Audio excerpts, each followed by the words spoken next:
കൂട്ടുകുടുംബങ്ങളിൽ നിന്നും അണുകുടുംബങ്ങളിലേക്ക് അതിവേഗം മാറിക്കൊണ്ടിരിക്കുന്ന ഈ കാലഘട്ടത്തിൽ ഒരു കൂട്ടുകുടുംബത്തിൽ നടക്കുന്ന ചില രസക്കാഴ്ചകളിലേക്ക് നമുക്കൊന്ന് കടന്നു ചെല്ലാം.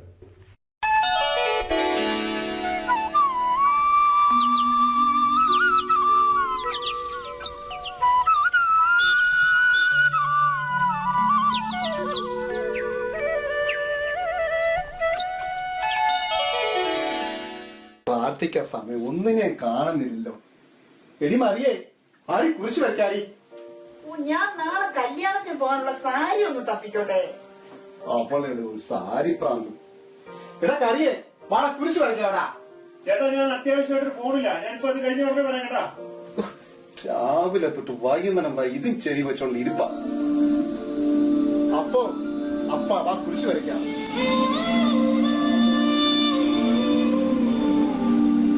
മോനെ ഈ സീലൊന്ന് കഴിയട്ടാ മോനെ, ഞാൻ വരാം. അപ്പാപ്പനെങ്കിലും വാ, നമുക്ക് കുരിശ് വരയ്ക്കാൻ സമയമായി. എടാ മോനെ ജോർജുട്ടിയെ, അപ്പാപ്പന് പാടില്ലാടാ. കുരിശ് വരയ്ക്കാൻ വിളിക്കാൻ മാത്രം പാടില്ല, അല്ലാത്തപ്പോ എന്നാ അങ്ങനെ ഒരു കുഴപ്പമില്ല. എന്നെ കൂടെ പ്രാർത്ഥിക്കാൻ സമ്മതിപ്പിക്കുകയല്ലോ. ഇവിടെയാണെങ്കിൽ 100 പ്രശ്നങ്ങളും. എനിക്ക് വയ്യ.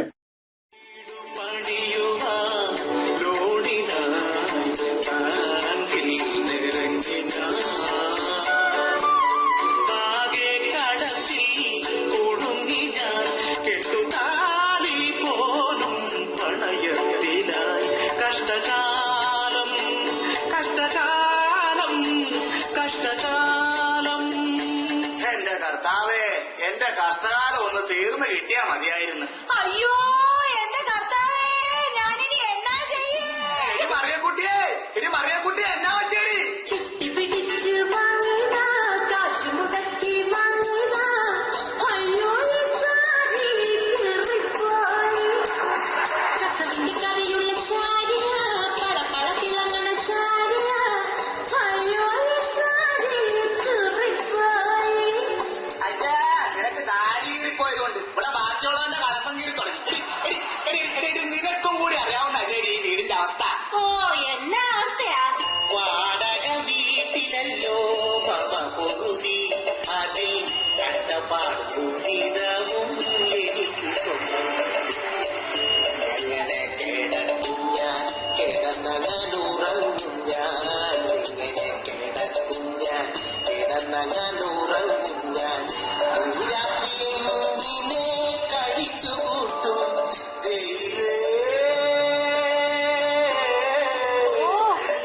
ദൈവത്തിനെ വിളിച്ചോണ്ടിരുന്നോ? എന്റെ മനുഷ്യനെ ഒരു പണി വേലില്ലാതെ ഇങ്ങനെ കുത്തിയിരുന്ന എങ്ങനെ സാരി മേടിക്കുന്ന വിചാരം? ഓ, നിന്റെ ഒടുക്കത്തെ ഒരു സാരി. എടി, ഈ വീട്ടിലെ എല്ലാ കാര്യങ്ങളും നോക്കുന്നത് ഞാനല്ലേ? ഓ പിന്നെ എടി, അനിയനെ വലിയൊരു രാഷ്ട്രീയക്കാരനാക്കിയത് ഞാനല്ലേ? വലിയ കാര്യം. എടി, ഇല്ലാത്ത കാശുണ്ടാക്കി പെങ്ങളെ കെട്ടിച്ചു വിട്ടില്ലേ? പിന്നെ വയസ്സായ അപ്പനെയും വല്യാപ്പനെ ഞാൻ നോക്കണില്ലേടി? ഇവരുടെ മൊത്തം കാര്യങ്ങൾ നോക്കിയാ നമ്മൾ എങ്ങനെ ജീവിക്കും? എടി മറിയക്കുട്ടി, എന്നാന്നേ? നീ ഒന്ന് ഇങ്ങോട്ട് നോക്കിയേ. ഓ പോടുന്നു. അയ്യേ, അതല്ല. പിന്നെ എന്നാത്തിനാ? ദേ, ഇനിയിപ്പൊ ഇവിടെ പിടിച്ചു നിൽക്കണമെങ്കിൽ ഒരൊറ്റ വഴിയോ. എന്നാ വഴിയാ? ഈ കടലിനക്കരെ പോയിക്കോട്ടെ, കാണാപ്പൊന്നിന് പോയിക്കോട്ടെ, കടലിനക്കരെ പോയിക്കോട്ടെ, കാണാപ്പൊന്നിന് പോയിക്കോട്ടെ. പോയി വരുമ്പോൾ ഗോൾഡ് കൊണ്ടുവരാം, കൈ നിറയെ പോയി വരുമ്പോൾ ഗോൾഡ് കൊണ്ടുവരാം. അറബിയുടെ വീട്ടിലെ അലമാരക്കുള്ളിലെ അടുക്കി കെട്ടിയ നോട്ടുകൾ അടിച്ചു മാറ്റി അയച്ചു തരാം ഞാൻ. എന്നാ പോ, എന്നാ പോ, എന്നാ പോ.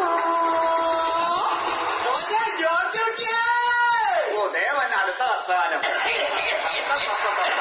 അപ്പൻ അവിടെ എവിടെയും പോയത് കിടക്കാൻ പാടില്ലേ? അപ്പനെ നിനക്ക് മൂക്കി പഞ്ഞു വെച്ച് കത്താനാണല്ലോ ധൃതി. എടാ, നിനക്ക് ഈ അപ്പനെ കുറിച്ച് എന്തെങ്കിലും ഒരു വിചാരമായിട്ടാണോ ജോർജ് കുട്ടി? അപ്പൻ ഇവിടെ എന്തിന്റെ കുറവുണ്ടെന്നാ പറയണത്? എടാ, നീ ഏത് നേരം ഈ പെണ്ണുമ്പിള്ളയുടെ പുറകെ ഇങ്ങനെ നടന്നിട്ട് എന്താണ് ആ കാര്യം? അപ്പൊ അപ്പൻ തന്നെയല്ലേ എന്നോട് പറഞ്ഞിട്ടുള്ളത്? ഞാൻ എന്നെ പറഞ്ഞു, കുരിശിന്റെ വഴിയെ പോ, കുരിശിന്റെ വഴിയെ പോ, കുരിശിന്റെ വഴിയെ പോ. ആ, ഈ നിൽക്കുന്ന കുരിശ് ഇവിടെ വന്ന് കേറിയപ്പോഴാണ് ഈ വീടിന്റെ കഷ്ടകാലം തുടങ്ങിയത്. അപ്പനാണ് ഞാൻ നോക്കൂല, എന്നെ എന്ത് വേണമെങ്കിലും പറഞ്ഞു. പക്ഷെ എന്റെ പെണ്ണുമ്പിള്ളനെ പറ്റി എന്തെങ്കിലും പറഞ്ഞാണ്ടല്ല. എടാ ജോർജ് കുട്ടി, ഇവളിവിടെ കാറ്റിക്കൂടുന്ന എന്തൊക്കെയാന്ന് നിനക്ക് അറിയൂടാ. ഇവൾ എന്ത് കാണിച്ചെന്ന് അപ്പം പറയണത്? ഉച്ചക്കത്തെ ചോറും വൈകിട്ടത്തെ ചായ കിട്ടണില്ല മോനെ എനിക്ക്. പടതന്നെ ചേർത്ത തുണി കുടിച്ചിരുന്നിട്ട് മടുത്തു മോനെ എനിക്ക്. ഉച്ചക്കത്തെ ചോറും വൈകിട്ടത്തെ ചായ കിട്ട മോനെ എനിക്ക് അതങ്ങനെ ചെയ്യറുന്നിട്ട് മടുക്കുക മോനേടാ.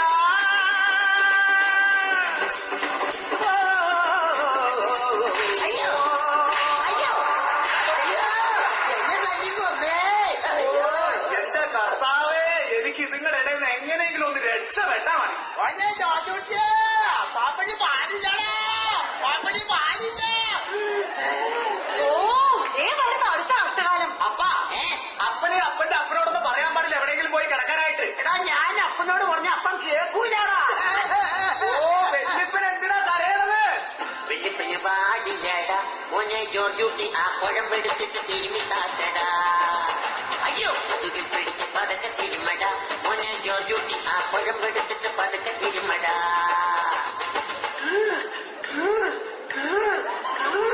ഇടക്കിടക്കിന്റെ വയറിനകത്ത് കുരിണ്ട് കയറുന്ന മോനെ, കരിണ്ട് കയറുന്ന മോനെ, തിരുമി തന്നട മോനെ, പതുക്കെ തിരുമ മോനെ. പിന്നെ പിന്നെ പാടില്ലടാ മോനെ ജോർജൂട്ടി, ആ കുഴമ്പെടുത്തിട്ട് പുതുക്കെ തിരുമടാ. അയ്യോ ഇപ്പൊ കുറവുണ്ടാവില്ലപ്പാ. ആ ഇപ്പൊ കുറവുണ്ട് മോനെ ജോർജൂട്ടി. വല്യപ്പന് ഒരു 50 രൂപ തന്നടാ. എന്റെ 10 പൈസ ഉണ്ടാവില്ല. എന്റെ 50 രൂപ ഇല്ല. ഇല്ല എന്റെ 50 രൂപ ഇല്ല. ഇല്ലെന്ന് എടാ, ഈ പാവപ്പെട്ട വല്യപ്പന്റെ മോഹം ഒന്ന് പേച്ചിൽ ചെയ്യാനും ഈ നരച്ച മുടി ഒന്ന് ഡൈ ചെയ്യാനും 50 രൂപ ചോദിച്ചപ്പോ നിന്റെ കയ്യിൽ 50 രൂപ ഇല്ല. ഓ കിളവന്റെ ഒരു പൂതിയേ. ഈ വാടിയോണ്ട് എന്താടാ വെറുതെ നോക്കിയിരിക്കണ കൂടെ കരയടാ. ഓ രാവിലെ തന്നെ തുടങ്ങി എല്ലാം കൂടി കലവില കലവില കലവില കലവില. ഒന്ന് നിർത്തണ്ടോ? എന്റെ പോക്കറ്റിൽ കിടന്ന 200 രൂപ കാണാനുണ്ട്. ചേട്ടനെടുത്തോ? ഞാൻ എടുത്തിട്ടില്ല. അപ്പനെടുത്തോ? ഞാൻ എടുത്തിട്ടില്ല. അപ്പാപ്പനെടുത്തോ? ഞാൻ എടുത്തിട്ടില്ല. ചേച്ചി എടുത്തോ? എനിക്ക് ആരെയും പൈസ വേണ്ട. പിന്നെ എന്റെ 200 രൂപ ആരെടുത്തത്? ആ നിന്റെ പോക്കറ്റിൽ കിടന്ന 250 നോട്ട് എങ്ങനെയാണാ 200 രൂപ ആവട്ടെ? അത് ശരി, അപ്പാപ്പനാണല്ലേ പൈസ എടുത്ത്. മര്യാദക്ക് എന്റെ കാശ് തന്നില്ലെങ്കിൽ ഈ കറി ആരാന്ന് നിങ്ങൾ അറിയും. ഈ ആരാടാ? കറിയ കച്ചറയാ, വെറുപ്പിടുത്തം കെട്ടവനാ, ചെറുപ്പം തൊട്ടേ ചെറുപ്പക്കാരികൾ ചെറുത്തുപോയവനാ, തലതെറിച്ചവനാ, പണ്ട് കുറി നടത്തിയവനാ, കുറി പൊളിഞ്ഞപ്പോ തെറിയും കേട്ട് നാട് വിട്ടവനാ. പറയും പറയാനറിയില്ലേലും ഓറൻ തെറികൾ ചോറായി പറയും കറിയാ. ചെറിയാച്ചന്റെ ഭാര്യമറിയാമേടെ സ്വർണ്ണമാല പറിച്ചെടുത്ത് മറിച്ചു വിറ്റവനാ. അല്ലെങ്കിൽ ഞങ്ങൾക്ക് എല്ലാവർക്കും അറിയടാ നീ വെറും കച്ചറയാന്ന്. സൂസി സൂസി നീ അടുത്തു വന്നു. അയ്യോ നിന്റെ കെട്ടിയൻ അല്ലാണ്ടാരാ? എന്റെ കെട്ടിയോട് തനി സ്വഭാവം മനസ്സിലാക്കും. നീ പെണ്ണ് ചെയ്യൂടി. നീ ഇവിടെ വന്നു കയറിയപ്പോ ഈ പ്രശ്നങ്ങൾ മുഴുവൻ ഈ വീട്ടിലുണ്ടായി. വന്നു കയറിയപ്പോ ഇവിടെ മൊത്തം മുടിഞ്ഞു പോയോ? മുടിഞ്ഞു പോയിട്ട് ഞാനിവിടെ വന്നോടെ ഇവിടെ എല്ലാം നന്നാക്കട്ടെ ഉണ്ടായിരുന്നത്. എന്താടി ഇല്ലാതിരുന്നേ? ഒരു ഫ്രിഡ്ജ് ഉണ്ടായിരുന്നോ, ഒരു ടി വി ഉണ്ടായിരുന്നോ, ഒരു മിക്സി ഉണ്ടായിരുന്നോ, ഒരു വാഷിംഗ് മെഷീൻ ഉണ്ടായിരുന്നോ? ഇതൊന്നും ഇല്ലെങ്കിൽ ഇവിടെ മനസ്സമാധാനം ഉണ്ടായിരുന്നു.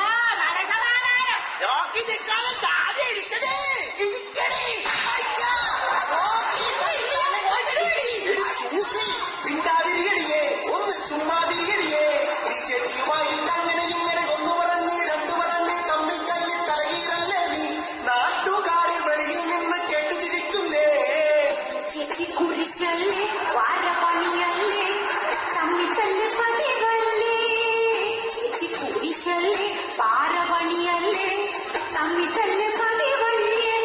ആ നാളെ കർണിവൽ അടിക്കുന്ന ലാസ്റ്റ് ഡേറ്റ്. എന്റെ കർത്താവ് ഇതിന്റെ ഇടയ്ക്ക് അതും വാങ്ങാം. എടാ മോനെ ടെലിഫോണിന്റെ 3500 ബില്ല് വന്ന് തന്നിട്ട് അത് അടക്കണം കേട്ടോ. കേബിൾ ടിവിയുടെ ബില്ലടിച്ചില്ലെങ്കിൽ പാചകശാലിൽ കാണാൻ പറ്റൂലട്ടാ. അപ്പൊ പിന്നെ എന്റെ മോളുടെ ഫീസോ? ഒന്ന് നിർത്തണ്ട നിങ്ങളുടെയൊക്കെ ഒടുക്കത്തെ ഒരു ബില്ല്. ഓ വല്ലാത്തൊരു ബില്ല്, ബില്ല് കൊല്ലാക്കൊലയും ബില്ല്, വല്ലാത്തൊരു ബില്ല്, ബില്ല് കൊല്ലാക്കൊലയും ബില്ല്, വല്ലാത്തൊരു ബില്ല്, ബില്ല് കൊല്ലാക്കൊലയും ബില്ല്.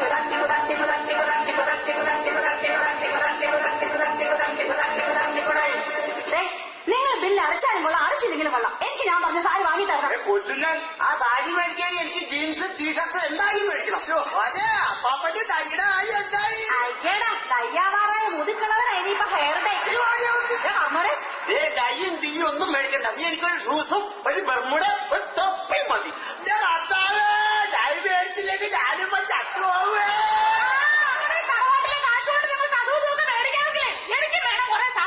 അവള് പറഞ്ഞാലും കാര്യമുണ്ട്. ചേട്ടാ പാർട്ടിക്ക് തരാന്ന് പറഞ്ഞ 3500 രൂപയുടെ ഫണ്ട് ഇപ്പൊ തന്നെ തരണം. ഓ എന്റെ കർത്താവ്, ഇവറ്റകളെ കൊണ്ട് ഞാൻ തോറ്റല്ലോ.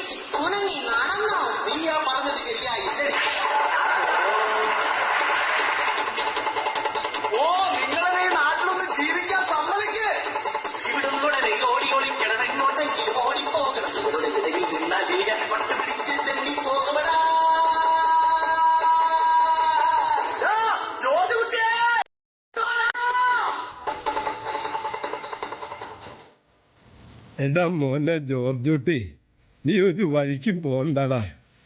നമ്മളെല്ലാവരും ഒരുമിച്ചിരുന്ന് പ്രാർത്ഥിച്ച തീരാവുന്ന പ്രശ്നങ്ങൾ നമ്മുടെ വീട്ടിലുള്ളൂ. മക്കള് വാ, നമുക്ക് എല്ലാവർക്കും കൂടെ സന്ധ്യാപ്രാർത്ഥന തുടങ്ങാം.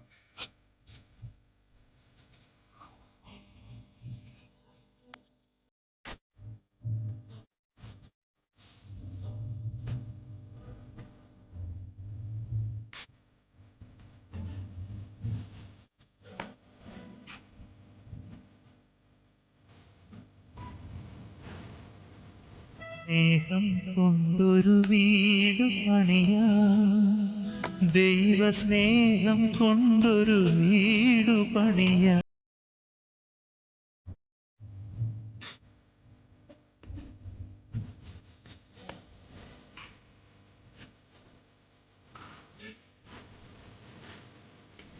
സ്നേഹം കൊണ്ടൊരു വീട് പണിയാ, ദൈവസ്നേഹം കൊണ്ടൊരു വീട് പണിയാ.